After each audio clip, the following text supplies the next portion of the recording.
ہمارے channel KGN دارالفتہ کے سبھی دیکھنے والوں کو السلام علیکم ورحمۃ اللہ وبرکاتہ۔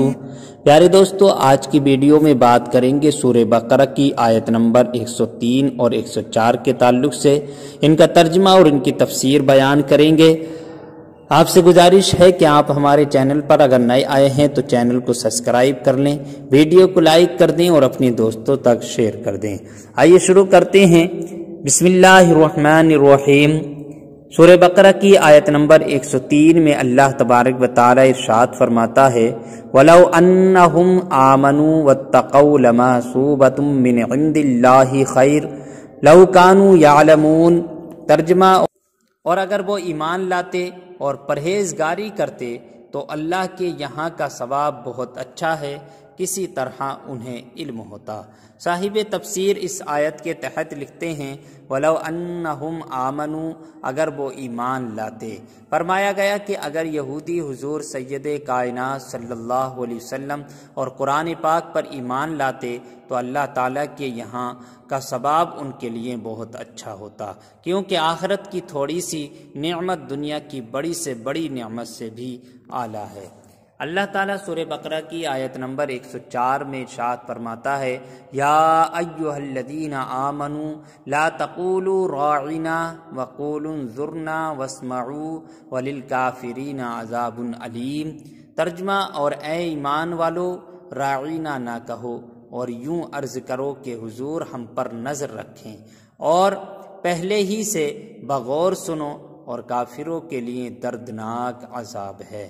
صاحب تفسیر اس آیت کے تحت لکھتے ہیں، لا تقولوا راعنا، راعنا نہ کہو۔ شان نزول، جب حضرت حضور صلی اللہ علیہ وسلم صحابہ اکرام رضی اللہ تعالی عنہم کو کچھ تعلیم و تلقین فرماتے تو وہ کبھی کبھی درمیان میں عرض کیا کرتے، راعنا یا رسول اللہ۔ اس کے یہ معنی تھے کہ یا رسول اللہ صلی اللہ علیہ وسلم ہمارے حال کی رعایت فرمائیں، یعنی کلام اقدس کو اچھی طرح سمجھ لینے کا موقع دیجیے۔ یہودیوں کی لغت میں یہ کلمہ بے ادبی کا معنی رکھتا تھا اور انہوں نے اسی بری نیت سے کہنا شروع کر دیا۔ حضرت سعد بن معاذ رضی اللہ تعالی عنہ یہودیوں کی اصطلاح سے واقف تھے۔ آپ نے ایک روز یہ کلمہ ان کی زبان سے سن کر فرمایا، اے دشمنان خدا، تم پر اللہ کی لعنت! اگر میں نے اب کسی کی زبان سے یہ کلمہ سنا تو اس کی گردن اڑا دوں گا۔ یہودیوں نے کہا کہ ہم پر تو آپ برہم ہوتے ہیں، جبکہ مسلمان بھی تو یہی کہتے ہیں۔ اس پر آپ رنجیدہ ہو کر سرکار دو عالم صلی اللہ علیہ وسلم کی خدمت اقدس میں حاضر ہوئے ہی تھے کہ یہ آیت نازل ہوئی، جس میں راعینا کہنے کی ممانعت فرما دی گئی، منع کر دیا گیا، اور اس معنی کا دوسرا لفظ انظرنا کہنے کا حکم ہوا۔ آیت یا ایھا الذین آمنوا لا تقولوا راعینا سے معلوم ہونے والے کچھ احکام۔ اس آیت سے معلوم ہوا کہ انبیاء اکرام علیہ السلام کی تعظیم، توقیر اور ان کی جناب میں ادب کا لحاظ کرنا فرض ہے، اور جس کلمے میں ترک ادب کا معمول لیسا بھی اندیشہ ہو وہ زبان پر لانا منع ہے۔ ایسے الفاظ کے بارے میں حکم شرعی یہ ہے کہ جس لفظ کے دو معنی ہوں، اچھے اور برے، اور لفظ بولنے میں اس برے معنی کی طرف بھی ذہن جاتا ہو تو وہ بھی اللہ تعالیٰ اور حضور صلی اللہ علیہ وسلم کے لیے استعمال نہ کیے جائیں۔ نیز یہ بھی معلوم ہوا کہ حضور پر نور صلی اللہ علیہ وسلم کی بارگاہ کا ادب رب العالمین خود سکھاتا ہے اور تعظیم کے متعلق احکام کو خود جاری فرماتا ہے۔ واسمعوا، اور غور سے سنو، یعنی حضور پر نور صلی اللہ علیہ وسلم کے کلام فرمانے کے وقت ہم تن گوش ہو جاؤ، تاکہ یہ عرض کرنے کی ضرورت ہی نہ رہے کہ حضور صلی اللہ علیہ وسلم توجہ فرمائیں، کیونکہ دربار نبوت کا یہی ادب ہے۔ وللکافرین، اور کافروں کے لیے، یعنی جو یہودی سید المرسلین صلی اللہ علیہ وسلم کی توہین کر رہے ہیں اور ان کے بارے میں بے ادبی والے الفاظ استعمال کر رہے ہیں، ان یہودیوں کے لیے دردناک عذاب ہے۔ یاد رہے کہ اس آیت میں اس بات کی طرف اشارہ ہے کہ انبیاء کرام علیہ السلام کی جناب میں بے ادبی کفر ہے۔ اس لیے ان کے بارے میں جو بھی الفاظ لفظ بولا جائے وہ صحیح اور اچھے معنی رکھتا ہو، اسی کا استعمال کیا جائے، اور جس لفظ کے دو معنی نکلتے ہوں، ایک اچھا اور ایک برا، تو وہاں جو ہے وہ اچھے لفظ کا استعمال ہو، برے سے پرہیز کیا جائے۔ اللہ تعالی ہم سب کو ان باتوں پر عمل کرنے کی توفیق عطا فرمائے، آمین یا رب العالمین۔ اور اگر وہ ایمان لاتے اور پرہیزگاری کرتے تو اللہ کے یہاں کا ثواب بہت اچھا ہے، کسی طرح انہیں علم ہوتا۔ صاحب تفسیر اس آیت کے تحت لکھتے ہیں وَلَوْ أَنَّهُمْ آمَنُوا، اگر وہ ایمان لاتے۔ فرمایا گیا کہ اگر یہودی حضور سید کائنات صلی اللہ علیہ وسلم اور قرآن پاک پر ایمان لاتے تو اللہ تعالیٰ کے یہاں کا ثواب ان کے لیے بہت اچھا ہوتا، کیونکہ آخرت کی تھوڑی سی نعمت دنیا کی بڑی سے بڑی نعمت سے بھی اعلیٰ ہے۔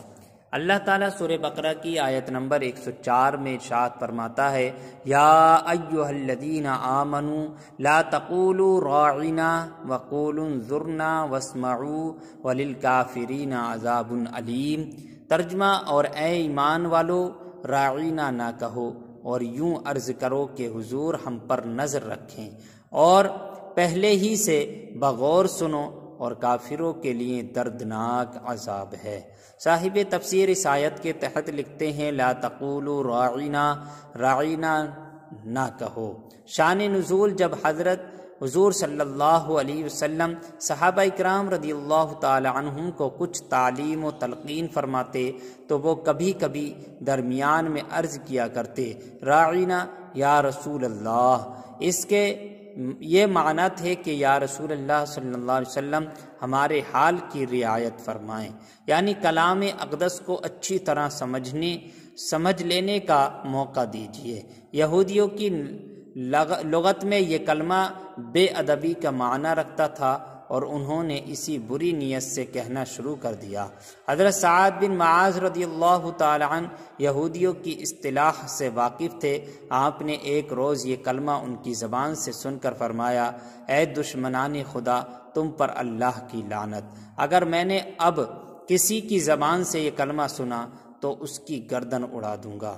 یہودیوں نے کہا کہ ہم پر تو آپ برہم ہوتے ہیں، جبکہ مسلمان بھی تو یہی کہتے ہیں۔ اس پر آپ رنجیدہ ہو کر سرکار دو عالم صلی اللہ علیہ وسلم کی خدمت اقدس میں حاضر ہوئے ہی تھے کہ یہ آیت نازل ہوئی جس میں راعینا کہنے کی مماعنت فرما دی گئی، منع کر دیا گیا، اور اس معنی کا دوسرا لفظ انظرنا کہنے کا حکم ہوا۔ آیت یا ایھا الذین آمنوا لا تقولوا راعینا سے معلوم ہونے والے کچھ احکام۔ اس آیت سے معلوم ہوا کہ انبیاء اکرام علیہ السلام کی تعظیم، توقیر اور ان کی جناب میں ادب کا لحاظ کرنا فرض ہے، اور جس کلمے میں ترک ادب کا معمول لیسا بھی اندیشہ ہو وہ زبان پر لانا منع ہے۔ ایسے الفاظ کے بارے میں حکم شرعی یہ ہے کہ جس لفظ کے دو معنی ہوں، اچھے اور برے، اور لفظ بولنے میں اس برے معنی کی طرف بھی ذہن جاتا ہو تو وہ بھی اللہ تعالیٰ اور حضور صلی اللہ علیہ وسلم کے لیے استعمال نہ کیے جائیں۔ نیز یہ بھی معلوم ہوا کہ حضور پر نور صلی اللہ علیہ وسلم کی بارگاہ کا ادب رب العالمین خود سکھاتا ہے، اور تعظیم کے متعلق احکام کو خود جاری فرماتا ہے۔ واسمعوا، اور غور سے سنو، یعنی حضور پر نور صلی اللہ علیہ وسلم کے کلام فرمانے کے وقت ہم تن گوش ہو جاؤ، تاکہ یہ عرض کرنے کی ضرورت ہی نہ رہے کہ حضور صلی اللہ علیہ وسلم توجہ فرمائیں، کیونکہ دربار نبوت کا یہی ادب ہے۔ وللکافرین، اور کافروں کے لیے، یعنی جو یہودی سید المرسلین صلی اللہ علیہ وسلم کی توہین کر رہے ہیں اور ان کے بارے میں بے ادبی والے الفاظ استعمال کر رہے ہیں، ان یہودیوں کے لیے دردناک عذاب ہے۔ یاد رہے کہ اس آیت میں اس بات کی طرف اشارہ ہے کہ انبیاء اکرام علیہ السلام کی جناب میں بے ادبی کفر ہے، اس لیے ان کے بارے میں جو بھی الفاظ لفظ بولا جائے وہ صحیح اور اچھے معنی رکھتا ہو، اسی کا استعمال کیا جائے، اور جس لفظ کے دو معنی نکلتے ہوں، ایک اچھا اور ایک برا، تو وہاں جو ہے وہ اچھے لفظ کا استعمال ہو، برے سے پرہیز کیا جائے۔ اللہ تعالی ہم سب کو ان باتوں پر عمل کرنے کی توفیق عطا فرمائے، آمین یا رب العالمین۔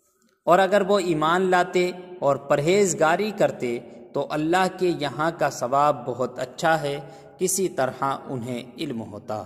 صاحب تفسیر اس آیت کے تحت لکھتے ہیں وَلَوْ أَنَّهُمْ آمَنُوا، اگر وہ ایمان لاتے۔ فرمایا گیا کہ اگر یہودی حضور سید کائنات صلی اللہ علیہ وسلم اور قرآن پاک پر ایمان لاتے تو اللہ تعالیٰ کے یہاں کا ثواب ان کے لیے بہت اچھا ہوتا، کیونکہ آخرت کی تھوڑی سی